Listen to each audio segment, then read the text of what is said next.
Ayan po, sa wakas, mga kabida, umamin na po, ang isa ho sa mga prosecutors dito ho sa impeachment trial ni Vice President Sara Duterte, mga kabida, na kaya ayaw ho nilang ipatawag ito hong si Colonel Raymond Lachica po, mga kabida, dahil takot na takot po sila, sa magiging testimony po ni Colonel Lachica, mga kabida.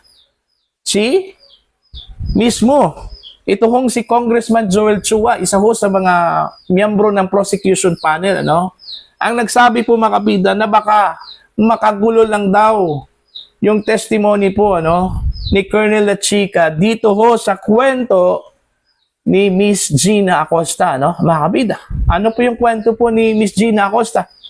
Okay, na-establish daw ng prosecution yung misuse, misappropriation of confidential funds ng Office of the Vice President.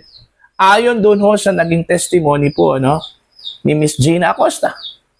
Okay, kaya stick po sila doon ho sa kwento na yon. Ayaw ho nilang mahalo yung testimony po ni Colonel Lachica doon, mga kabida. Kasi baka maiba yung kwento eh. Okay? Baka maiba yung kwento.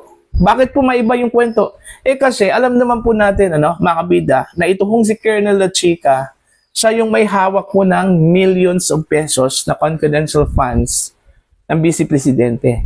Dahil according to Miss Gina Acosta, si Colonel Lachica po ang nangangasiwa po, mga kabida, sa confidential activities ng OVP.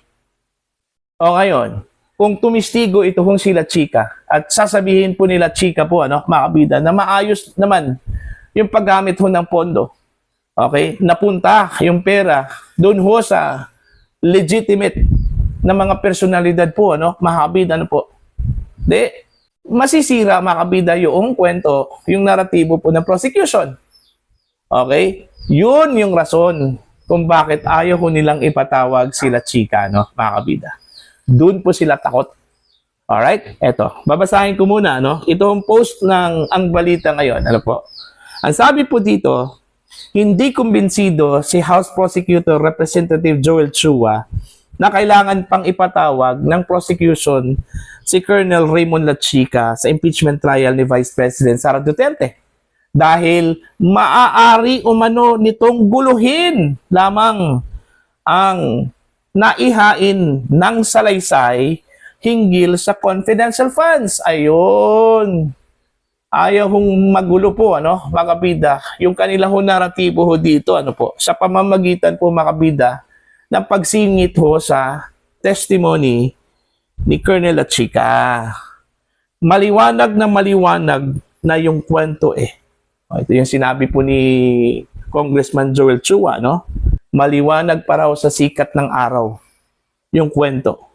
So kung isasama siya, baka mamaya makagulo lang siya sa kwento. Ay nako. Ayaw hong magulo yung kanilang kwento dahil po sa testimony po ni Lachica, mga kabida. Ang naintindihan ko po dito ho sa naratibo po ng prosecution, mga kabida. Gusto kasi nilang i-project, sa isipan po ng ating mga kababayan, mga kabida, na meron talagang ginawang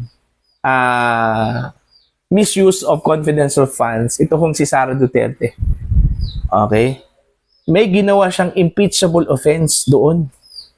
Okay? Kasi kung titingnan mo yung kwento, mga kabida, ni Miss Gina Acosta, bitin bitin po. Kasi hanggang doon lang po sa pagbigay ho ng pera ni Acosta doon ho kay Colonel Lachica, mga kabida. Pero hindi po alam kung paano ho ginastos yung pera. At ang tanging tao po, mga kabida, na may alam doon kung paano ho ginastos yung confidential funds na hawak po ni Lachica, mga kabida, ay ito hong si Lachica. Okay? Siya yung may alam doon, dapat nga ipatawag si Lachica, para magkaroon po ng connection. Dugtong yung testimony po, mga kabida, ni Acosta. ayaw ho ng prosecution eh.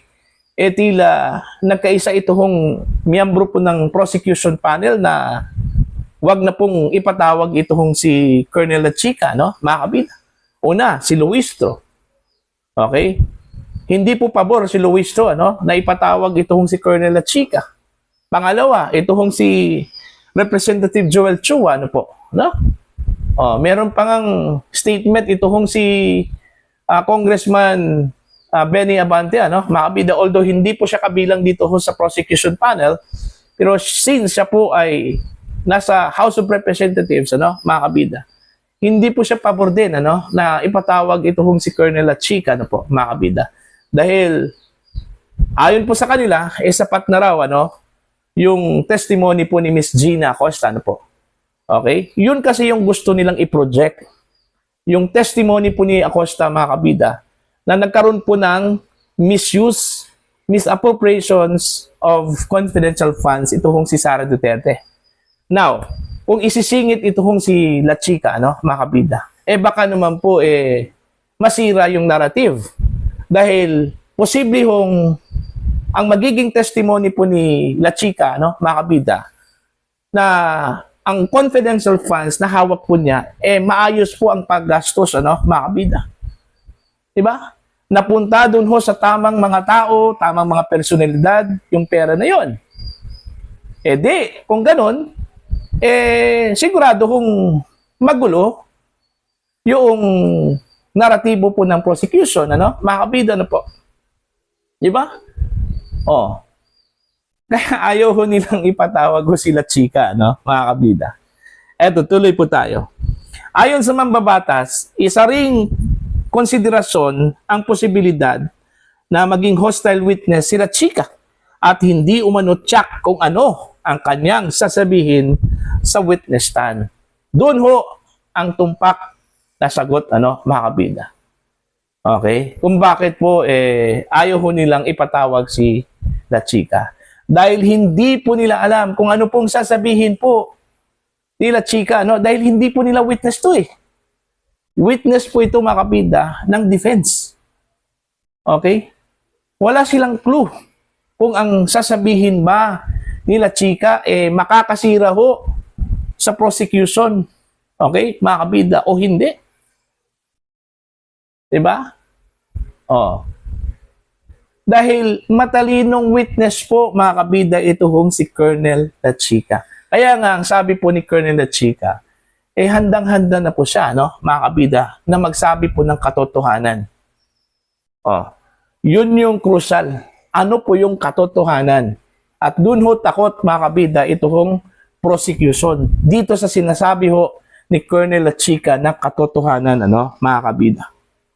Nauna nang itinuro ni dating OVP Special Disbursing Officer Gina Acosta si Lachica bilang taong pinagbigyan niya ng confidential funds. Gayunman, giit ni Chua ang mismong pagbibigay ng pera kay Lachica na hindi umano authorized disbursing officer ay isa na sa mga puntong nais patunayan ng prosecution. Ayon, so malinaw po, ano, mga kabida.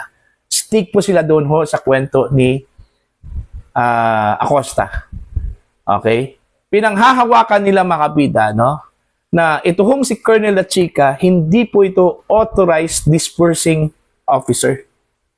Kaya, doon ho, nakita ng prosecution, doon ho nagkamali si Sara Duterte. Yun yung kanila hong narrative. Okay? Kaya ayaw ho nilang ipatawag si Lachica, baka naman po masira yung kanilang narrative. Na kahit pa hindi po authorized disbursing officer, ito hong si Lachica, mga kabida, maayos naman po yung paggastos po, mga kabida, ng pera. Wala naman pong ibinulsa po, ano, si Sara Duterte, ano, mga kabida, ano po. All accounted for naman po yung pera, ano po. See? Kung magkaganon po, ano, mga kabida, sirang-sira po yung narrative at kwento po ng prosecution. At ayaw po nilang mangyari yun, mga kabida, ano po. Di ba? See? So, eto, tuloy po tayo. Maari rin umano itong iharap ng defense na magbibigay naman sa prosecution ng pagkakataong i-cross-examine siya. So, yun yung abangan dapat ng prosecution, mga kabida. Okay? Ito kung pagpe-presenta po ng defense kay La Chica. Ako, sigurado po ako, na ipipresenta po ito ng defense, mga kabida. Ito kung si Colonel La Chica. Para ho sirain po, okay, yung naratibo po ng prosecution, mga kabida, na meron pong ginawang mali si Sara Duterte sa kanyang confidential funds.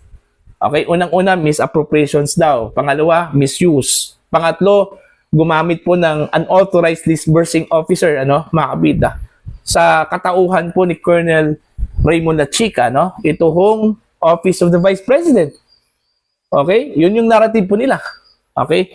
Pero, magkakaalaman dyan, mga kabida, kapag isasalang na po ng defense, ito hong si Colonel Raymond La Chica, po. At dito po natin malalaman po, mga kabida, kung totoong tao ba ito hong si Mary Grace Piatos at iba pang mga pangalan po doon, na sinasabi po ng prosecution, mga aliases na wala ho naman, sa listahan po ng Philippine Statistics Authority, mga kabida.